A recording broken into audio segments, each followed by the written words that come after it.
Hello, my name is Rich Howard, owner of Architectural Builders Supply. In this video is to bring you a closer look at the Adams Rite number 1870. This is a cylinder-operated flush bolt that features the concept of being able to, with a key, lock and unlock a flush bolt in a door. And the 1870 is available in some different configurations, but this video will touch on really the bolt itself, and then we'll discuss what those other configurations really are. So the 1870, again, is a cylinder-operated flush bolt. Its standard height is 12 inch, and that's measured from the, unlike other flush bolts, it's measured from the bottom of the door, or I suppose the top of the door, to the center of the cylinder. Flush bolts are normally the bottom or top of the door to the center of the faceplate. This is to the center of the cylinder, which is probably an intelligent way, I suppose, to do it. It'd be more important to know the cylinder location than it would be, I guess, to the center line of the faceplate. So it deviates from standard flush bolts in that regard. This item is designed for use instead of conventional flip lever style manual flush bolts. The 1870 gives building management key control over the inactive leaf of a pair of doors, prevents casual locking of the inactive leaf by children or other unauthorized persons, uses same basic over center action mechanism as the MS series of pivoted deadbolt locks, recommended for installation at both top and bottom of the inactive door, with an MS 1850S deadlock or other type of hardware to be installed in the active door. And when you use that deadlock, you'll have the maximum security achievable with this material from Adams Rite. May be installed to lock at threshold or at the header. You can put it at the bottom, you could put it at the top. I suppose you could put it at both if you wanted to. The operation is that a 360-degree turn of the key throws or retracts the hex section bolt. Key can be removed only when the bolt is in a positively locked or positively unlocked position, fully locked or fully unlocked. Accepts any standard mortise cylinder, and it can be installed on one or both sides of the door. Okay, so you can install cylinder on the inside and the outside, or just on one side only. Or I suppose you could have a cylinder on the outside only and maybe a thumb turn on the inside, should you need to lock that quickly and then go out another route. Having a thumb turn might defeat the purpose of key control over the flush bolt, but nonetheless, you could do that. We're going to go over the dimensional properties of the item. Standard packaging includes the lock mechanism, the actuator arm, which is attached to the cylinder body or to the bolt body itself. The rod is shipped loose with its hex head. Stainless steel bolt guide, mounting screws, installation instructions are included. And you can use standard Adams Rite style cams, the one that's termed Adams Rite style, the small little one that you'll see on aluminum storefronts. So let's take a visual tour of the item. First of all, here's the block body itself, and this variant is going to be a specific unit that we're going to call out, meaning it's the it's the model that is a 31/32 back set. Now, there is a link below this video to a document called Datasheet, and let's just dive into it.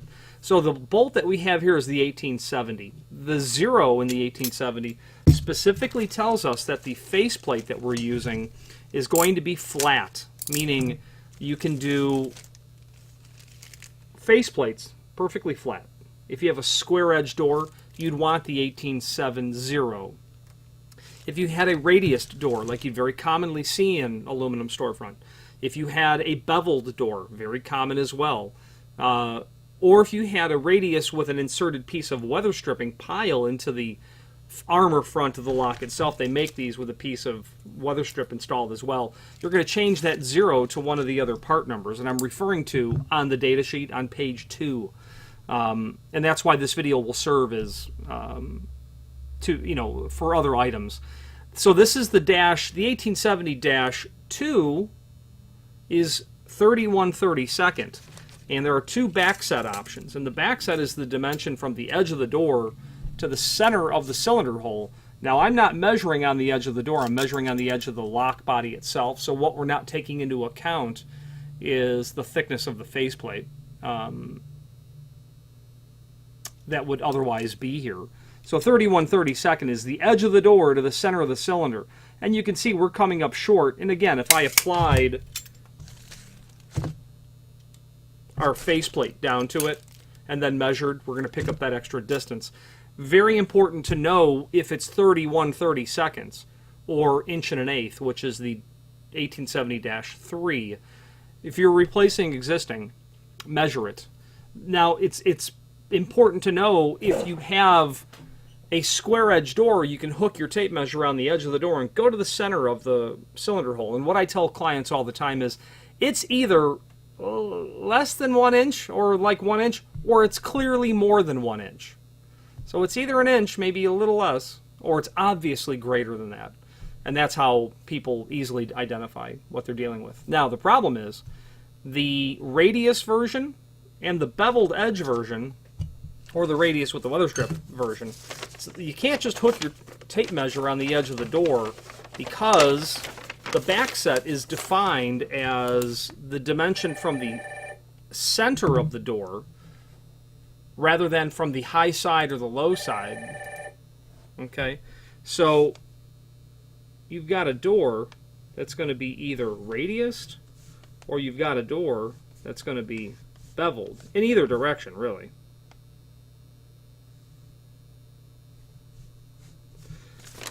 Radiused or beveled, one or the other way. The problem is the dimension for the center line is really defined from the center of the door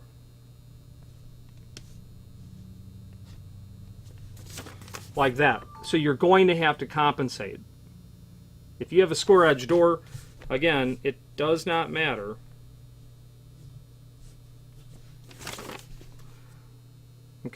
which one you're doing. But you have those other door types, you'll have to compensate. And for one out of every 100 clients get it wrong. So you need to get it right, and we can help you get it right. Now, you can, of course, when working on this, realize that the bevel, a typical bevel on a door, it's 1/8 inch bevel for every 2 inches in door thickness. So the difference between the pull side and the push side, is going to be almost 1/8. So you're going to want to split that difference about and compensate by 1/16 of an inch, depending on what side of the door that you're measuring on, adding it or deducting it. And I think the radius of this is about 2 1/8 inch. Not that that's going to help you very much, but the fact of the matter is you should be able to determine the total width of the door by measuring from the top of the door to the outside of the radiuses, and then measuring the flat side, and then taking half of that dimension and compensating. Like I said, it's either going to be clearly less than an inch, it's going to be an inch, a little less, or clearly more. So use that as your guide. It seems to work. The number after the backset is the handing. These can be manufactured not handed, which is how any flat or radiused faceplate is going to be ordered. But if you are dealing with a beveled edge door, the unit, while the hardware itself doesn't become handed, that faceplate will become handed because the holes are not symmetrical in the plate. And that plate can be beveled this way, or it can be beveled that way. So you have to know what's the top on that, because those holes are asymmetrical. Then the finish, of course, the one that we have here is the 335 finish. That's black. You can do it in the black anodized. You can do it, of course, in the 628 aluminum, and then the 313 dark bronze.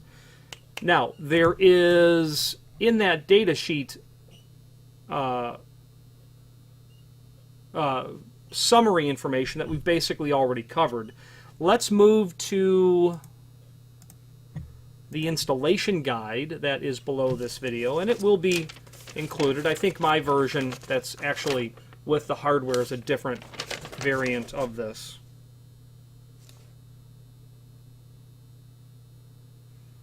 Yes. Yeah, the one online is older than the one that came with the hardware. We'll endeavor to update that. So as we look at the installation instructions, basically you're seeing how they're calculating the back set. You see that dimension A.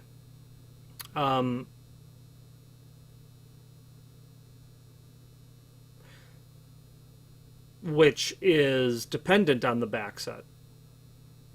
Back set measured at center line of the stile. We discussed that at length. Then you'll know what your dimension A is based on the back set, which is basically going to be how thick is this body. That's important to know. 1.6 inch. Yeah, so this is going to be basically 1 5/8. Measuring from the edge of the door, so we're a little bit light on that because we don't have the faceplate installed. That's important to know so you know whether or not this will fit into the style of your aluminum door. If you're putting this into a steel door, probably not a problem. Can you install this into a wood door? I would say not without exerting tremendous effort. This would not be intended for a wood door. Because you'd have to significantly alter the door construction to make it work. So this is going to be for a aluminum storefront type door. And there is no reference to door type on here, but there's certainly, no, they say aluminum style door. So you could certainly make this work on a steel door. A wood door, you can prep the body. It's just going to be making this assembly, accommodating this entire assembly all the way down. You'd have no elegant way of routing that from the bottom of the door. I suppose where there's a will, there's a way, but this would not be intended for a wood door. So the installation instructions, we're looking at the left side, is going to give us all of the dimensional properties. 6 7/8 overall height of the body itself. It's going to have a width of probably 3/4 inch. Way off, 1 inch. Looking at the style preparation, I can see that they're saying it's 0.101 preparation that you'll do in the door, and that makes sense. It should be ever so slightly greater. That's like a 90th of an inch. Radiused corners are typical, which are 0.156 radius for the edges of the faceplate. Those are radiused. If you're going to be working that with a router in the edge of the door, you'll just want to simply have a router bit that will be the diameter, the appropriate diameter. 5/16 is what I think we're looking at.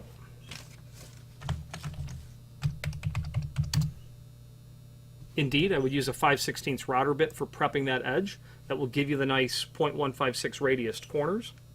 You know that you're drilling it 12 inch or prepping it centerline 12 inch from the bottom of the door to the center of the cylinder. And then you can see that you've got 1.594 inch from the center line of the cylinder, let's say to the top of the prep, should you be installing it in the bottom location of your door. Very simple and straightforward. The installation with the lock in the unlocked condition, screw the rod bolt assembly into the actuator arm. So what they're saying is they want you to attach all of this, and you're going to want to thread this so that you are at 12 inch from here to here. Then you're going to take this entire assembly and fit it down into that prep that you've done in the door and get it pushed all the way down. And you might have to tweak that a little bit just to make it fit in, and then you'll attach the body down to the style of the door itself. And then you're going to have, and for doing that, you'll have a couple of machine screws. You might have a requirement to do something else. You might have tabs that have been attached. Depending on the style dimension, you might have tube spacers, and then that machine screw will go through the lock face, through the tube spacer, and then into the back wall of the style of the aluminum door, threading it in. You'll have a rod guide as well. That rod guide will go in at the end, and there is a note in the installation instructions that states any servicing that you need to do to the lock itself is to be done with this removed, because the purpose of the rod guide is not only to keep the rod in position, but that hexagon shape to the rod guide prevents it from rotating because you don't want to lose the bolt head itself. That cannot rotate inside of there, so that your installation will ultimately look like that. You'll have a couple of screws, and that's important on the finish, although I've noticed that they give you a dark and a clear type color because these two screws, when you put the rod guide into the bottom of the door, will be exposed. So a couple of holes, a couple of countersinks that are there. Drill and countersink for 1032 flathead screws. Back to the installation instructions. Install the entire unit through the cutout we've just discussed. After adjusting the rod bolt assembly, even with the bottom of the door style, install the bolt guide.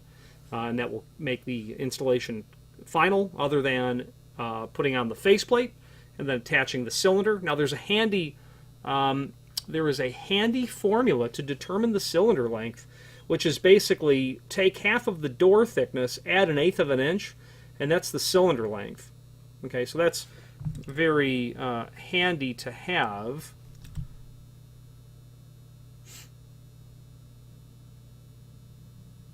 So your A dimension, did I say that right? Your A dimension, yeah, well, take your, you're going to take the A dimension, which is from the underside of the head to the center of the door, add 1/8 of an inch, and then deduct half of the door thickness. Let's take a look at that and see if that makes sense. Not exactly, because what we're calculating there is the trim ring thickness. So basically take the dimension of your cylinder from the center of the door to the underside of the head, add 1/8 of an inch, and then deduct the half of the door thickness. So what they're probably really doing is saying, what's the dimension from the center of the door to the outside of the cylinder? Add 1/8 of an inch, and then deduct half of your door thickness. It's going to be obvious, the trim ring that you need. When you try to put that cylinder in, and you get it all the way down as far as you can go, and the lock still operates, and if you install it any further and it no longer turns, back it off, get the cylinder vertical, the key vertical, the space underneath the head to the face of the door, that's the trim ring you need, and trim rings can be provided in any thickness or any combination of thicknesses. Okay. Now the mounting method, lock is secured to back web of style by means of two number 10 flathead machine screws and tube spacers for proper length to position lock. For tube spacer length, use the formula. Tube spacers are not included. Adams Rite has a variety of mounting methods that you can purchase, but be mindful of the fact that you're not getting a piece of hardware called tube spacer with this, and that you'll need to plan accordingly prior to the hardware arriving and attempting to install it, because you need to have something the right length to act as that spacer, so that when the bolt goes in and you tighten it down, the body will be held in the correct position because the tube is fixed. The tube will rest on the back side of the plate, and your bolt will be on the front side of the plate, sandwiching all of that together and making it a tight installation. And that covers pretty much everything on the installation instructions, except that we can talk about the rod. Now, this is a typical 1/4-20 rod. You can make this rod length anything you want. I sell it to people for top of the door installations where the rod length is 24 inch, 36 inch, 60 inch. And all we're really doing is we are replacing the rod is what's happening, because the bolt head, I'm not able to spin that off, but you order it from the factory with the appropriate rod length specified. So it's either a, what's really called a 13.5 inch, which is kind of what this is if you went to the top of the lock body from the rod tip, or you go with something over that and then you specify the size that you need. Okay. Now, there is no reference to when using this at the bottom or the top of the door in terms of the assembly changing at all when you have the unit, if you intend to use it in the top of the door, which means this piece is not reversed and installed so that it points up.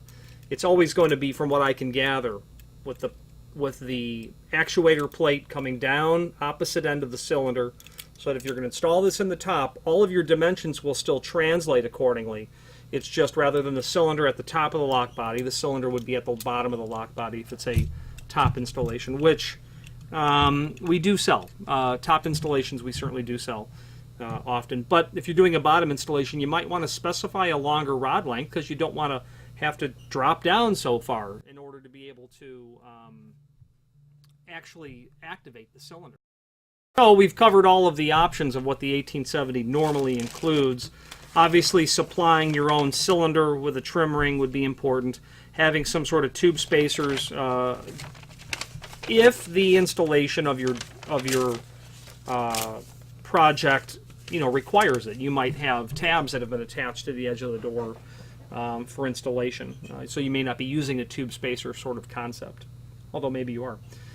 Finally, there's a link below this video to the manufacturer's page where you can pull up not only all of the Adams Rite products that we sell, but also a link to the manufacturer's website, as well as a link to the full product catalog. Any questions on the Adams Rite number 1870 cylinder-operated flush bolt or any other Adams Rite product, please feel free to reach out to us. Thank you.